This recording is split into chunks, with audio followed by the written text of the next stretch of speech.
दोस्तों नमस्कार, आदाब, सत श्री अकाल। उर्मिले संवाद के इस खास एपिसोड में आपका स्वागत है।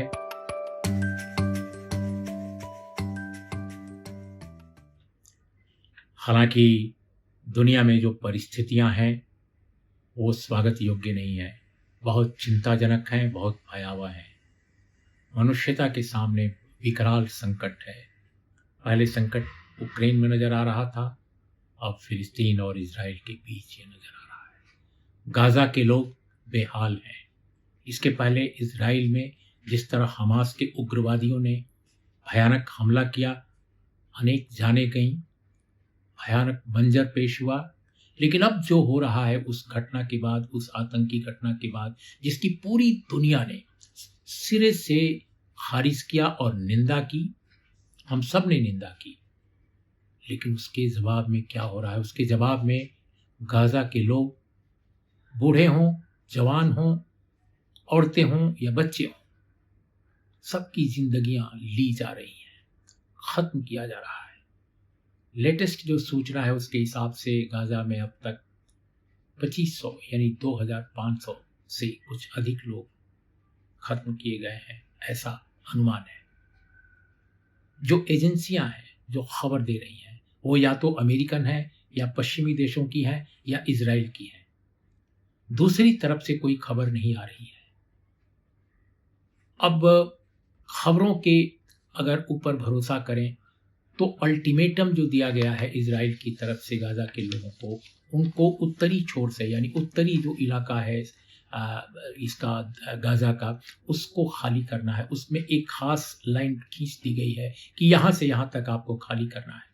अब इसमें कैसे लोग खाली करें? अचानक कोई शहर, अचानक कोई बस्ती कोई कहे कि आप इतने घंटे में खाली कर दीजिए, कहाँ जाएंगे लोग? किधर जाएंगे लोग? कौन सा देश है जो एक्सेप्ट करेगा और किस रीजन में जाए? वैसे भी गाजा दुनिया की एक ऐसी बस्ती है, एक ऐसा शहर है जहां प्रति व्यक्ति जो घनत्व है रहने का वो सर्वाधिक माना जाता है। बहुत ज्यादा 20 लाख की जो आबादी है, इतनी घनी बस्तियों में बसी हुई है कि उसकी कल्पना नहीं की जा सकती है। और वहां पर नॉर्थ के तमाम लोगों को कहा जा रहा है कि आप यहाँ से निकल भागिए, निकल जाइए। तो ये एक अजीब मंजर पेश हुआ है दोस्तों। और 2500 लोग अगर यहाँ खत्म किए गए हैं तो आपको मैं बताऊं, जो लेटेस्ट सूचना है, इजराइल में भी लोगों की काफी क्षति हुई है। 1300 लोगों के मारे जाने की सूचना है। 126 लोग जो हैं इजराइल के, वो हमास जैसे उग्रवादी संगठनों के कब्जे में हैं, उनको अपहृत कर लिया गया था। यह भी एक संकट की स्थिति है। मुझे लगता है कि आज सबसे बड़ी जरूरत है कि पूरी दुनिया के जितने बड़े लीडर्स हैं, इंक्लूडिंग इंडिया के, इंक्लूडिंग भारत के, सभी लोग, सरकारों के मुखिया, यूएन को संदेश दें कि उसे अधिकृत करें कि आप शांति के लिए तत्काल पहल कीजिए, तत्काल पहल किए। युद्ध थमना चाहिए, बातचीत से समस्या का समाधान होना चाहिए दोस्तों, क्योंकि युद्ध किसी समस्या का अंत नहीं है, युद्ध किसी समस्या का समाधान नहीं है। युद्ध समस्याओं की शुरुआत है, ये समस्याओं का अंत नहीं है। इजराइल हो या दूसरा पक्ष, जो भी पक्ष हो, मैं नहीं कह रहा हूं कि कौन सा, लेकिन फिलिस्तीन की जनता पर ये कहर क्यों? जो इजराइल में घटित हुआ वह निंदनीय था, जो अब फिलिस्तीन की जनता पर किया जा रहा है वह भी निंदनीय है।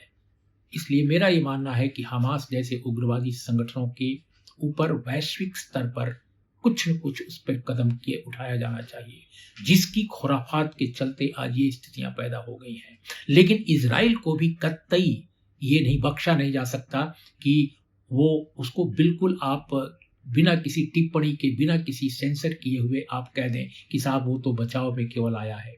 ये बचाव नहीं है। बच्चों को, बूढ़ों को, औरतों को मारना बचाव नहीं है। आपकी फाइट हमास से है या अवाम से है? क्या आप मानते हैं कि हमास इज इक्वल टू अवाम? क्या दोनों पर्यायवाची हैं? गाजा के लोग और हमास दोनों पर्यायवाची हैं? ये ऐसा हो नहीं सकता, पूरी दुनिया में कहीं नहीं हुआ है। इसलिए ये युद्ध थमना चाहिए।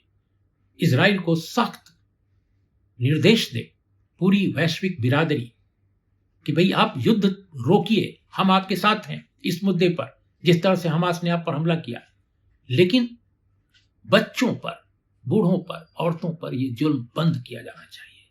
तो दोस्तों आज इतना ही इस खास एपिसोड में। नमस्कार, आदाब, सत श्री अकाल।